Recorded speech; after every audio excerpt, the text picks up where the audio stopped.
The internet can be a wonderful place, but the more you search and the deeper you delve, it will soon become apparent that the internet can also be extremely strange and mysterious. And even though the internet puts a wealth of knowledge and information at our fingertips, there is still so much about the internet that we do not understand. We all log on to it every day, checking our emails, posting our statuses and watching YouTube videos, but very few of us actually know how the internet works. While it's true that you don't need to understand something to appreciate it, the idea of browsing the internet is similar to rowing a boat on the open ocean, or walking around in the dark. You just don't know what there is out there and what is really going on. And that is what makes these 5 internet mysteries so strange. Acht2011.com was a strange website that appeared way back in 2011. It consisted of a dark screen containing only a few cryptic lines of text, a link that led you to crudely drawn images of pyramids and Schrodinger's cat, and a phone number that most people were too terrified to call. To most people, Acht2011.com had all the markings of a cult recruitment page. There was a fixation on a future date, which is thought to have been linked with a religious event. This is where things started to get strange. When the appointed date came and went, people began to call the number. What these people heard was creepy to say the least. There would be an unnatural silence followed by a loud beep. Some swore they could hear heavy breathing in the distance. 1 or 2 reported awful muffled voices.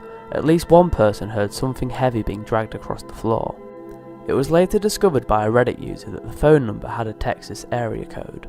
In a YouTube video, one person claimed that they called 3 times and heard something so disturbing that they can't even describe what it was. One person who called 6 times heard a sinister voice whisper, "It's him again." Then suddenly the website went dark. Just as Reddit got involved, the whole thing shut down and vanished. You can go see for yourself. All that remains are banner ads. Who was behind the original site, and what those horrible phone messages were, no one can say for sure.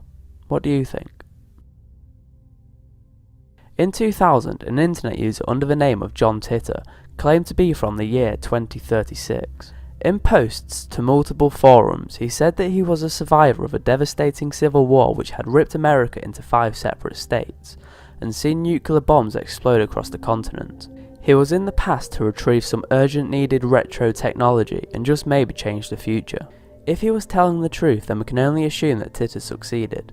His prediction of a 2004 civil war, the death of the Olympics, and a mid-2000s nuclear bombing of mainland United States clearly haven't happened. Titor's story has been gone over with a fine-tooth comb and found to be full of internal inconsistencies. The mystery here isn't was Titor a time traveller, it's that we still have no idea who he was. The poster clearly knew his way around old computers. He was also very up to date on technological news, making references to things like the Unix year 2038 problem, which is a kind of second millennium bug which will happen in January 2038. Beyond that, I can't find anything else on this mystery. If this is a hoax, why would somebody think up something like this and go through all the effort of making it so believable? And why did he suddenly stop? I guess we may never know. I couldn't do an internet mystery video without mentioning Cicada 3301. For the people who don't know, this is a mysterious organisation that posts complex puzzles on the internet for the public to solve. It's like an intense internet scavenger hunt which occurred in January from 2012 to 14. The first communication Cicada had with the internet was via a post on 4chan's random board. The poster claimed that it was somehow communicating a hidden message, and that it wanted people to decipher it in order to recruit intelligent individuals, although what these individuals were needed for was unknown. Amateur cryptanalysts all over the world started working together towards an answer, but as they solved each puzzle, another one was revealed, becoming more complex and individualized as the game went on. The hunt required a good deal of technological knowledge, but as it progressed, contestants found that they also needed an understanding of number theory, philosophy, classical music, cyberpunk literature, occult Victorian poetry, Mayan numerology, Kabbalah, and the life cycle of cicadas. Nor were the clues confined to the internet. Experienced hunters reported that they had to call phone numbers in Texas manned by automated voices. Some clues were posted in physical forms on lampposts from Warsaw to Sydney. Participants in the hunt claimed that the clues were not randomly chosen, but told a story about the strange ideology of Cicada 3301. After 3 months, a handful of participants gained access to a certain website, at which point they were sent an email which was later leaked. Have a look.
Then the website was shut down, leaving only the message, "We want the best, not the followers."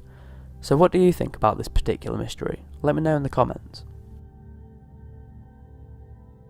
A858 is the name of a mysterious subreddit. Since 2011, the unknown owner of the subreddit has been posting thousands of long-coded text messages to the subreddit almost every day. These strange messages intrigued the Reddit community so much that a separate subreddit was set up called Solving A858 for the sole purpose of attempting to decode the cryptic messages. It has been pointed out by YouTube user 32 that the messages appear to be written entirely in hexadecimal, which is a numerical notation system used in computer programs. Thousands of people have used a wide range of advanced code-breaking techniques in an attempt to crack the codes, but the messages and the person behind them still remains a mystery. The deep web is the internet that cannot be found using a search engine. A common analogy is that using Google or Yahoo on the internet today is like dragging a net across the surface of the ocean. You inevitably catch a lot of stuff, but there will be elaborate ecosystems of information that reside in the deep, which will be swept right over. This is because pages in the deep web are not indexed in a way that allows traditional search engines to see them. Recent evaluations say that the deep web could be 500 times bigger than the 555 million websites on the visible web. The deep web is agreed by many to descend in levels. Level 1, for example, is Facebook, YouTube and Google. It's the part of the internet where the majority of us feel comfortable and know what we are doing, and is relatively easy to understand. Level 2 is academic databases, personal information, financial records. To access this level, you need a username and passwords. It is often used by businesses to find out more about customers and for market research. Level 3 is illicit drugs, child porn, stolen credit card numbers, human trafficking, weapons and exotic animals. To reach this level you need to use Tor, a browser that operates by bouncing communications off servers around the world to make it difficult to detect the user's IP address. Although a lot of the activity that Tor is used for is evil, it is also used as a safe haven for victims of cyberstalking, political dissidents, and can help just about anyone regain digital independence. In fact, when Twitter was momentarily banned in Turkey in the lead up to its 2014 election, Tor saw a massive spike in activity in this region. Level 4 is also known as Mariana's Web, which is named after the deepest ocean trench on Earth. This level is speculative. No one knows whether it actually exists. It is said to contain a repository of all humanity's best kept secrets, including the location of Atlantis. It is more or less the internet's version of the Vatican's secret archives. You can only access this level using polymeric Falke-Gode derivation, which requires quantum computers to work, but quantum computers do not exist. At the end of the day, the deep web is still just a network of human-made activity. Anything mysterious that happens inside it emanates from us and our technology. Yet the way people talk about it with fear and reverence almost feels like it has somehow become the subconscious of the internet, filled with our collective terrors where ghosts, boogeymen, gods, myths and supernatural dreams of the past 10,000 years of civilization have been uploaded, and from where they will continue to haunt us into the future. So, that was 5 strange unsolved internet mysteries. What are your opinions? Let me know in the comments. Thanks a lot for watching. If you enjoyed the video, please leave a like and subscribe to keep up to date with our weekly videos. See you next time.